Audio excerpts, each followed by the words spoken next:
he posed his victim. She is posed on the floor with her arms behind her back, displayed like a subject of a photo shoot. And this is the killer's way of objectifying her as worthless. It's for shock value on those who discover her, of course, but it's more telling of what he thinks about his victims.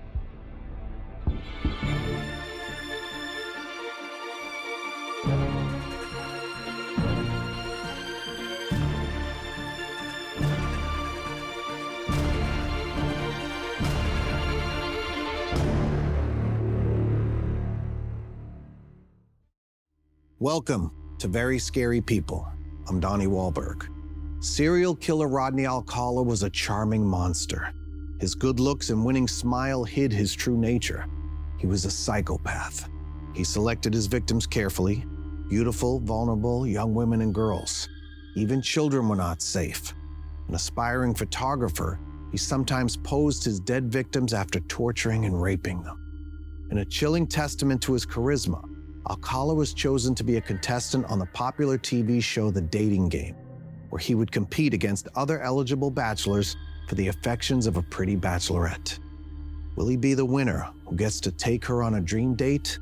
This is part 2 of The Dating Game Killer.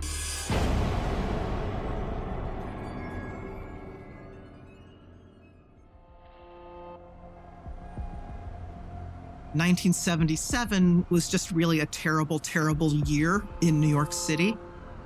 Son of Sam was running around and they had the blackout. 23-year-old Ellen Hover was living in Manhattan. She had a date with Rodney Alcala the day after the big blackout.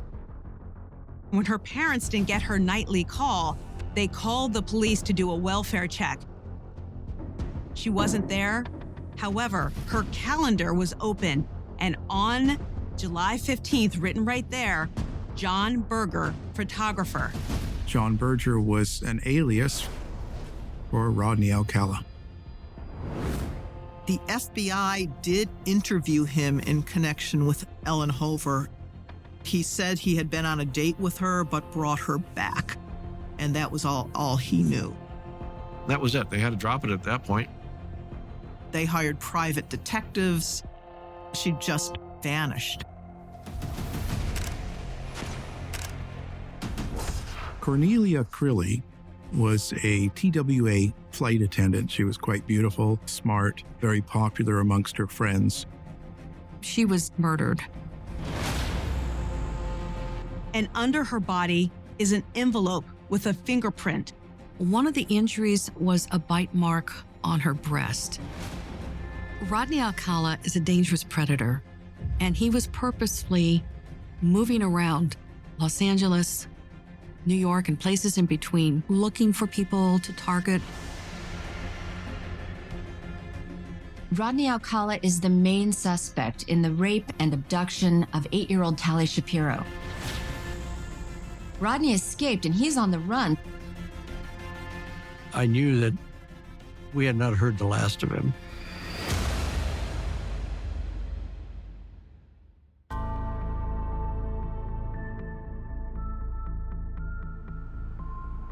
Rodney Alcala has gone from New York across the United States back to LA where he's comfortable when he finds his next victim.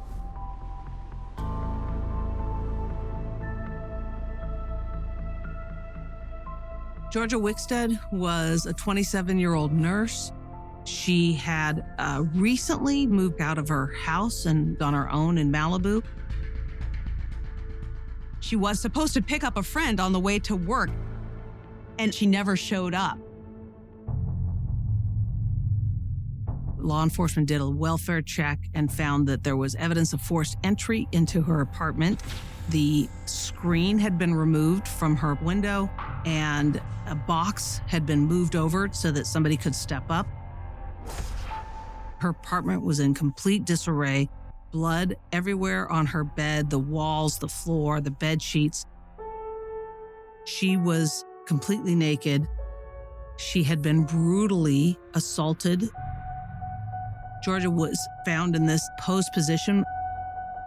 She was also strangled and had bite marks. Posing is very rare in homicides. I think it's about 1 or 2% of all murders are posing, which is the worst of the worst, the most evil.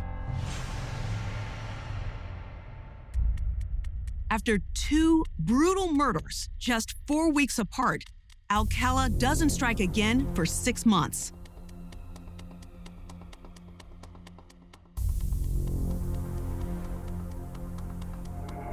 Charlotte Lamb was a legal secretary, very beautiful woman. She lived in Santa Monica and called up some friends to go out to a bar.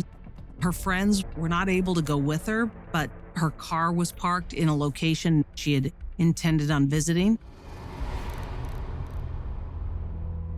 32-year-old Charlotte Lamb was discovered in the laundry room of a large apartment complex in El Segundo. She was found naked with her arms bent and propped up behind her back, again to protrude her chest area. We believe for him taking his death pictures after the crime. She didn't have her earrings, and she had gone to the club the night before with earrings in her ears, so they were removed and missing, presumably by the person who killed her. Her body is found in a building where she has no contact. Even people that resided in that building did not know Charlotte. Rodney Alcala had to move her into that apartment. It really goes to his sense of confidence and to the fact that that kind of risk-taking does not bother him whatsoever. In fact, it probably makes the crime even that much more interesting and that much more erotic for him.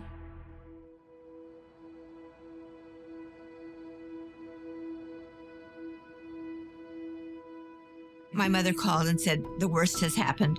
This is Bill McCreary in North Tarrytown with a story about the discovery of the body of a millionaire's daughter missing for the past 11 months. Almost a year passed before Ellen Hover's body was discovered. And it happened after detectives got a tip that Rodney Alcala liked to watch the sunsets in the cliffs up by the Rockefeller Estate in Westchester. Then they found her skeletal remains. And it was through dental records that they were able to identify that it was indeed Ellen Hover. Police say they do have the identity of a possible suspect in this case. Right now, the body of Miss Hover is in the medical examiner's office up here, where they're trying to determine if foul play was involved in her death. Because the remains were all skeletalized, we didn't really have a cause of death. All we know is that because they were buried, it was homicidal.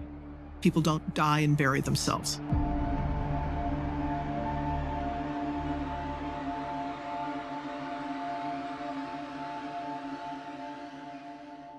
It's just a horrible, random, tragic thing that happened. What if she hadn't been where she was when she met him? What if it had been a different day? It was such a chance encounter. And he pursued her and pushed for the date. And she was kind and sweet, and she agreed to go on it. What if that had not happened? It was horrible and an incredible tragedy.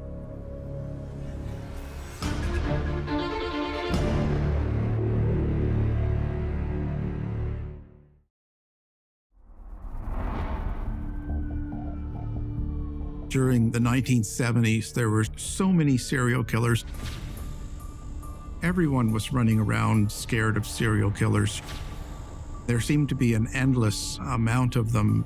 Green River Killer and the Hillside Strangler and Son of Sam.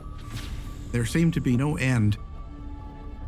To top it off, none of these were being resolved quickly. People just kept on getting killed and it didn't seem to end. In an age before internet, before the police were coordinated, before we could actually trace and track similar homicides and realize there was a serial killer in our midst, Rodney Alcala capitalized on all of that.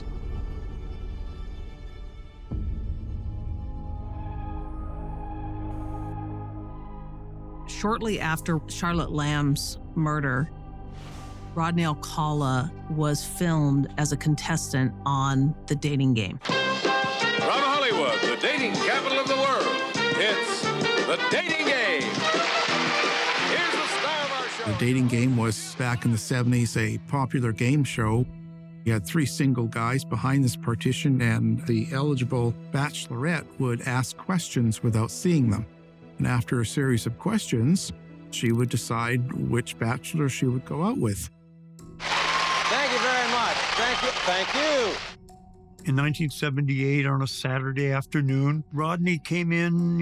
He was one of several bachelors that came in to apply for the show. And the way that worked was mostly by referral. Somebody that would come in for the show would give us a sheet of other people that they knew that were single that they thought might enjoy being on the show. We really didn't vet people in those days. I don't think any television shows of any kind really did. It was a different era. And even if we wanted to, we wouldn't have the same kind of access. I mean, we didn't have Google, so you couldn't just look someone up. I do recall that he seemed strange to me. I picked up on something about him that I absolutely didn't like. He was, I hate to use the word spooky, but there was something devilishly spooky about the guy. And I just said, I'm not going to put him on the show. Michael and I did not agree on this particular person. It was very rare to disagree. And me and my assistant were like, what? No, you don't understand. He was really smart, and he went to UCLA, and he was a photographer, and he was like so happening. He had the long black hair, and he was attractive, very attractive. And they said, you got to use him, So I did. Well, let's see. Bachelor number 1 is a successful photographer who got his start when his father found him in the dark room at the age of 13, fully developed. Between takes, he might find him skydiving or motorcycling. Please welcome Rodney Alcala. Rod, welcome. He's wearing this brown leisure suit. He has his hair feathered out and back. He's a handsome man. Number 1, would you say hello to Cheryl, please? We're going to have a great time together, Cheryl. And he comes in with the attitude like he's going to win this contest. And he makes it very clear to the other 2 bachelors that are there with him. I remember that he was very strange and obnoxious, imposing, and trying to be smiley and friendly at the same time, not giving you a chance to speak when he was speaking. He convinced a lot of women that he was harmless and that he was approachable and he had a beaming smile. Bachelor number 1. Yes? What's your best time? The best time is at night. Nighttime's when it really gets good. During that show, Rodney seemed to be the most playful and certainly the one she got on best with. A bachelor number 1. I am serving you for dinner. Oh. What are you called and what do you look like? I'm called the Banana, and I look really good. Can you be a little more descriptive? Peel me. The crowd is eating it up. Everyone's loving this banter back and forth. Later, Bachelor 1, later. We know that the dating game of the 70s was very contrived, and the whole point was to use a lot of sexual innuendo, tremendous over-the-top flirtation, because that's what the crowd wanted. And Alcala played the part perfectly.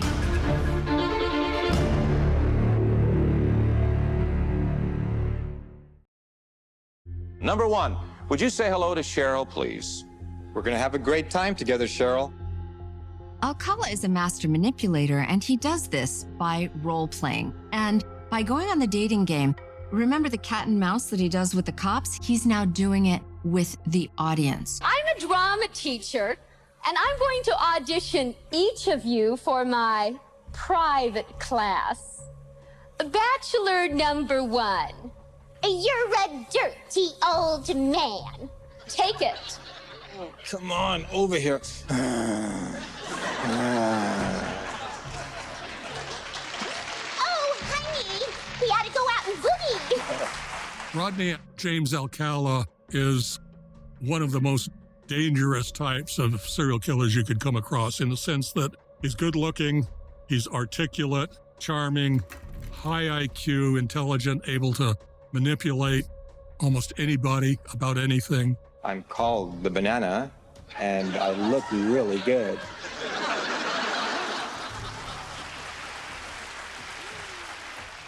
And then the moment of truth. Would he get picked for the date? You've heard from the bachelors. You got some great dramatic presentations, some good answers, but now I'm going to ask you a question. Will that date be bachelor number 1, bachelor number 2, or bachelor number 3? Who gets the dates? Well, I like bananas, so I'll take 1. Number 1, bachelor number 1, all right. No one would ever dream that a serial killer is winning the girl on the dating game. Say hello to Rodney Alcala. Rodney, come on and say hello.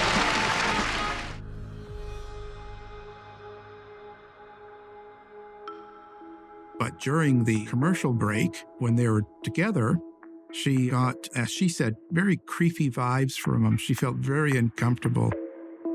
She called me at the office and she was like, Ellen, I can't go out with this guy. I mean, he is a creep. I'm not going. I can't. And I went, well, God, no, don't go. I mean, you don't have to go. And she was extremely relieved. So she didn't go on the date. I think it may have saved her life for sure. My sense is Rodney would have been very, very angry that she would have the nerve to reject him. And afterwards, he may have made the decision that he was going to get back into following women, predating, and ultimately committing more murders.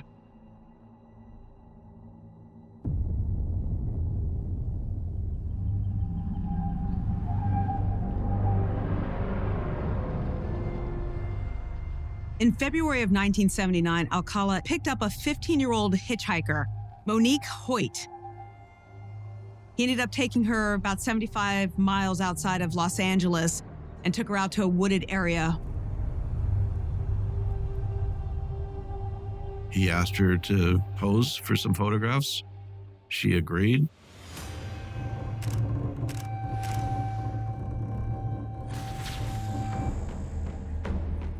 As they were taking the photographs, he bashed her over the head with a rock.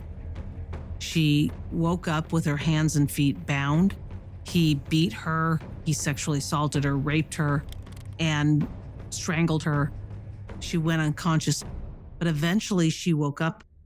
When she awoke, she was tied up, but she started talking to him, apologizing to him, telling him, "This is my fault. I'm sorry. I put you in this position." With that, he started talking to her more. And Rodney Alcala broke down crying for some reason. He took off the clothing that was binding her, and she asked that, "Okay, can I go clean up?" She asked him if she could stop at a gas station to use the restroom. And that is when Monique Hoyt saw her moment and she ran to safety and called authorities. Rodney is arrested. He is charged with kidnapping and sexual assault. And what's particularly interesting is that when he was arrested, he was only a $10,000 bail assigned to him, and his mother paid that. And so he was free and in the public while he was waiting his trial.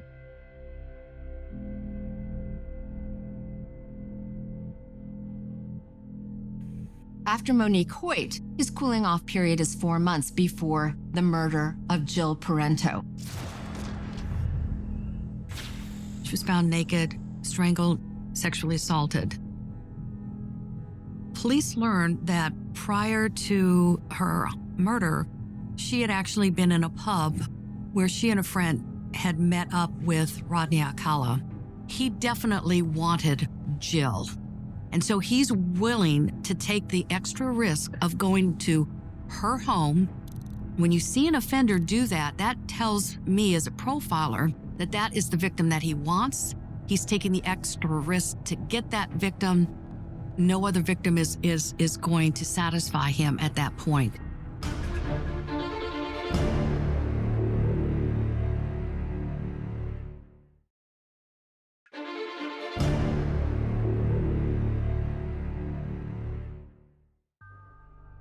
Welcome back to Very Scary People.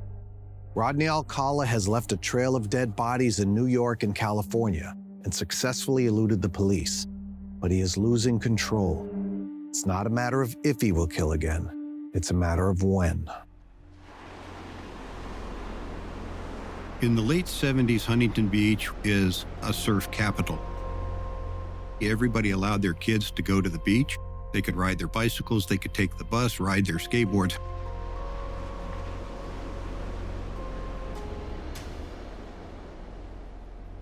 Robin Samso was a 12-year-old girl. She was a typical young, precocious, preteen girl. She loved to dance. She loved her friends. She loved her brothers and sisters. She just loved life, as any 12-year-old should, without a care in the world. On June 20th, 1979, Robin and her friend Bridget went down to the beach in the afternoon to play in the sand and have a cartwheel competition.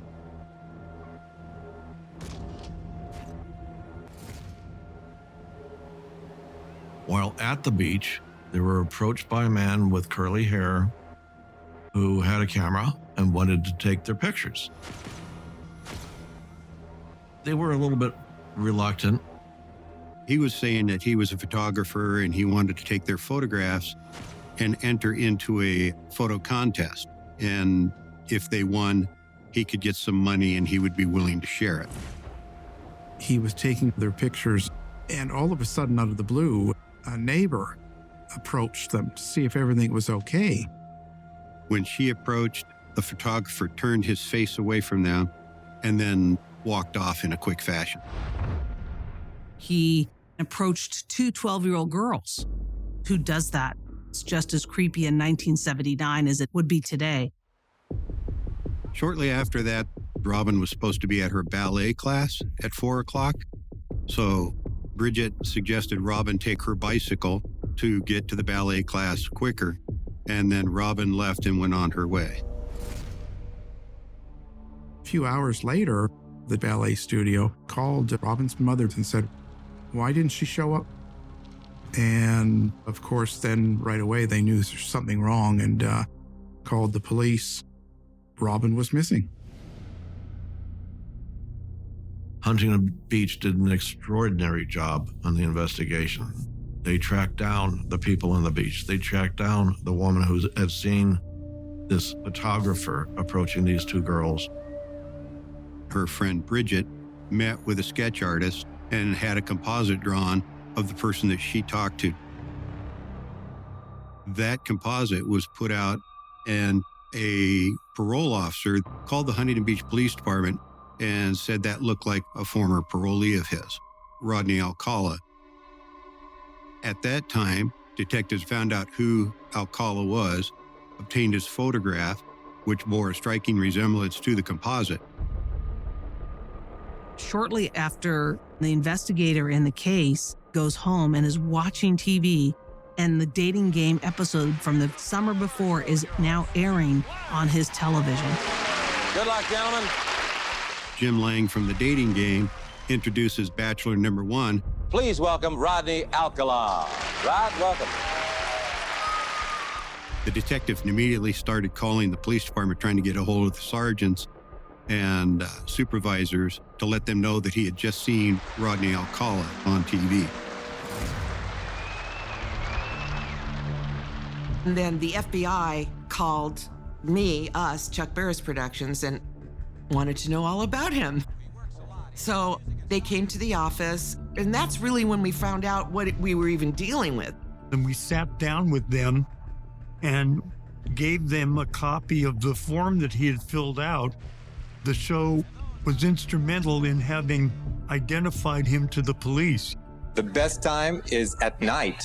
After that, the detective obtained a copy of the program, and that program was shown to Bridget, and she positively identified Rodney Alcala as the one that was taking her photograph. Night times when it really gets good. After getting him identified, they located him living at his mother's house in Monterey Park, California, and they began round-the-clock surveillance, trying to find out his habits and patterns. They started digging more and more, finding out about his background, finding out about his conviction for kidnapping the 8-year-old in Hollywood in 1968, finding about another girl he kidnapped in Huntington Beach in 1975. They started developing more and more information on him. They canvassed the neighborhood. They find a business that was a bike shop that somebody left a bike that appears to have been the bike that Robin borrowed. They believe sold. A lot of circumstantial stuff is being developed that's tying Rodney to Robin Samso's kidnapping.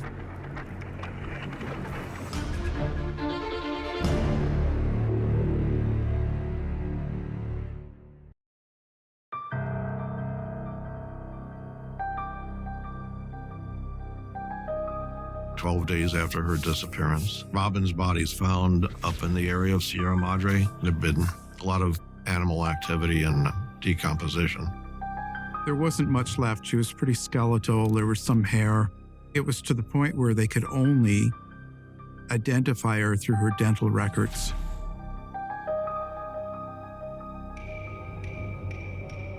On July 24th, 1979, police show up to Alcala's mother's house to arrest him in the death of Robin Samso.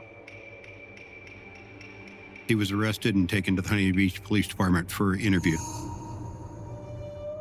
There's been a gross miscarriage of justice for being found guilty of something that I didn't do. At Rodney's house, they find photographs of kids in various stages of dress, but nothing that ties him to Robin Samso's disappearance. During the course of the search warrant, one of the sergeants at the house saw a receipt for a storage locker out of King County, Washington, in Alcala's name. The receipt wasn't on the search warrant, so he didn't take it. However, he did write down all of the information on it in his notebook. Later, at the Huntington Beach Police Department, during the course of his interview, Alcala asked if he could speak with his sister, who was at the police department. Detectives allowed them to converse with each other, them not knowing that it was still being recorded and monitored. Rodney said to his sister, at least they don't know about the storage locker, at which time bells went off in the sergeant's head, and he pulled out his notebook and gave the information to the investigation team. Then they discovered that Rodney drove to Seattle and rented that storage locker a couple days after the murder. The very next day, 2 detectives were on a plane to the state of Washington to obtain a search warrant and go through that storage locker. They conduct a search on the storage facility with the assistance of Seattle and recover many rolls of undeveloped film and many photographs of potential victims that Rodney may have targeted. They found over 1,000 pictures of young girls and boys that were in explicit and sexually provocative poses, and a lot of them were naked. They found a few other items, including a pouch that had jewelry in it. That jewelry included earrings, which became extremely important. And remember, he had taken mostly earrings from his victims' bodies or from their jewelry boxes. The jewelry seemed to be, if we could prove it, trophies that would remind Rodney of a particular victim. Robin Samso's mother was able to identify 2 gold ball earrings as earrings that were hers, that little 12-year-old Robin had borrowed from her mother and was wearing the day she disappeared. Trophies are often taken so that the offender can relive the homicide, relive the sexual assault. And it's a reminder to them what happened. Disbelieve that if you want, but Rodney wanted to remember. Those earrings were never recovered until they were recovered in that storage locker in that pouch. Those became very significant piece of evidence.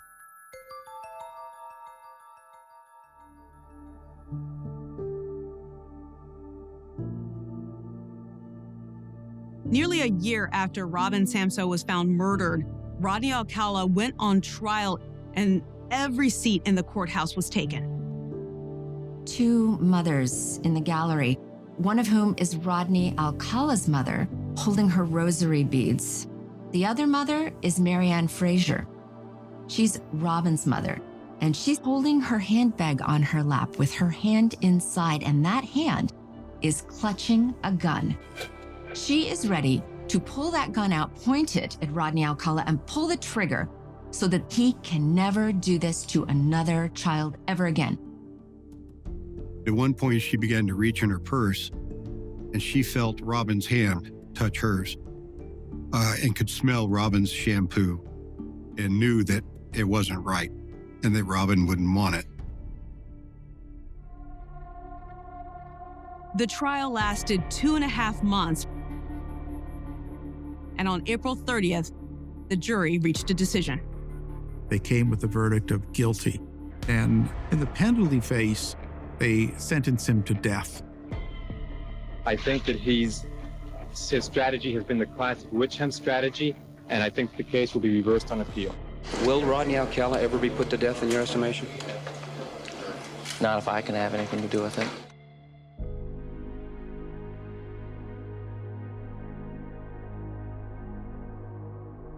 But shortly after that, that case was reversed on appeal.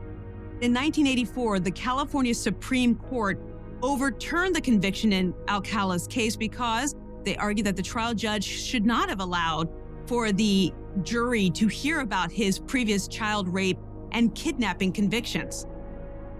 Just can't believe that we have to be punished for what he did.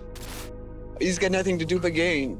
And all we have to do is be destroyed and be pulled down a little bit further. I don't know if we can, really. They had to retry the case in front of a new jury. A new jury convicted him again and sentenced him to death again. Rodney Alcala sat on death row for 23 years, going through numerous appeals. And again, his case was overturned on appeal for the second time. This time it was because of evidence that the judge ruled Alcala should have been allowed to present. Every time this happens, it's like losing Robin all over again, you know? I don't know if you've ever lost a child, but there's nothing that hurts like that, nothing. Now we had to come back after 30 years and present the evidence anew for the third time in the Robin Samsoe case.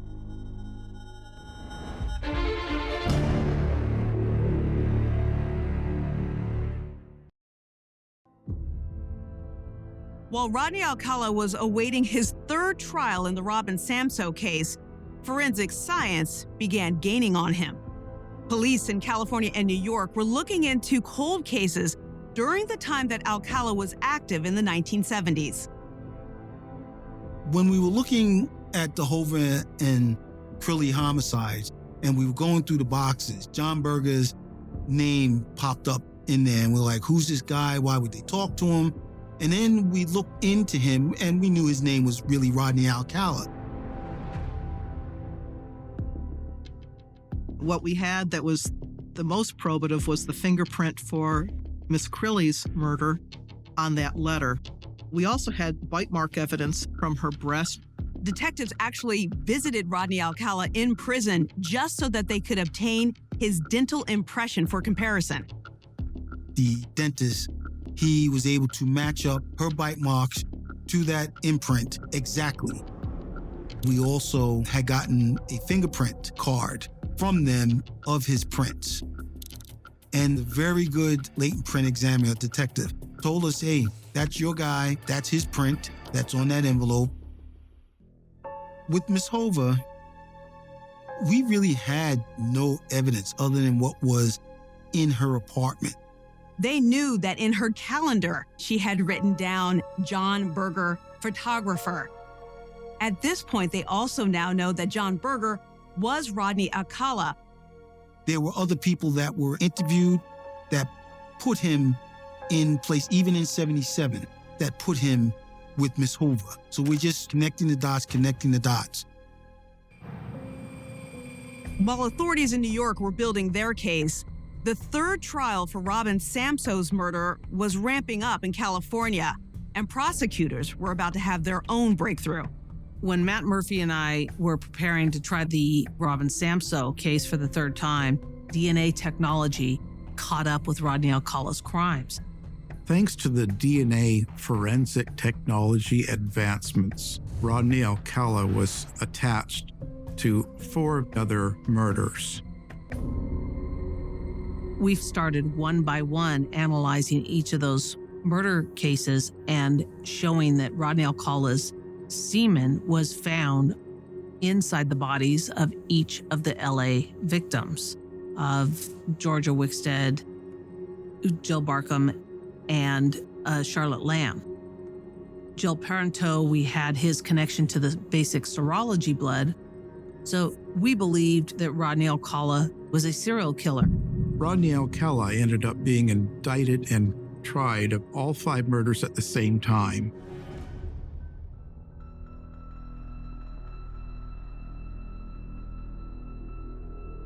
I was able to attend the trial in Orange County, and Gina Satriano and Matt Murphy were the district attorneys representing the victims. Representing the defendant was Rodney Alcala. Police searched my house, and at my house, they didn't find anything that connected me with Robin Samso. They say a lawyer who represents himself has a fool for a client. That's the way it went. So you think about that, of what I said, and if I was willfully trying to mislead somebody, you all or anybody, I don't think you'll be able to do that. Rodney Alcala hardly cross-examined anybody with respect to the evidence in the LA case and ignored those victims as if they weren't even important. He focused on the Robin Samso murder. So these are the facts of the Samso case. We felt very strong about the evidence in our case, being able to present the jury with the full picture of Rodney Alcala's crimes. He got her into his car and he drove her up to those mountains. And Rodney Alcala smashed her face in when she was still alive. He brutalized her.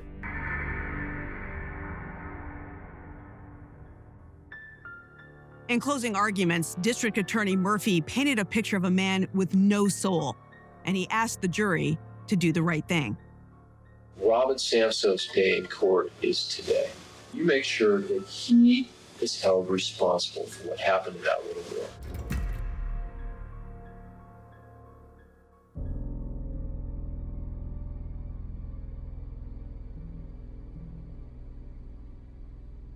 We, the jury, in the above entitled action, find the defendant, Rodney James Alcala, guilty of murder in the first degree. The jury found Alcala guilty of all 5 murders. You know that those families in that moment have a piece of justice that's handed to them after such a long wait of 30 years for their loved ones. In the penalty phase, the jury returned a verdict of death. And I have prayed about this, and I've given my hatred all to God, because I've let this feeling consume me for 31 years, and I'm not going to give him no more power over me. If anybody deserves the death penalty, Rodney Alcala is screaming for it. The terror he's left behind. He's destroyed families. He shouldn't have gotten out for what he did to me, much less the next person or the next person. That's the shame of it.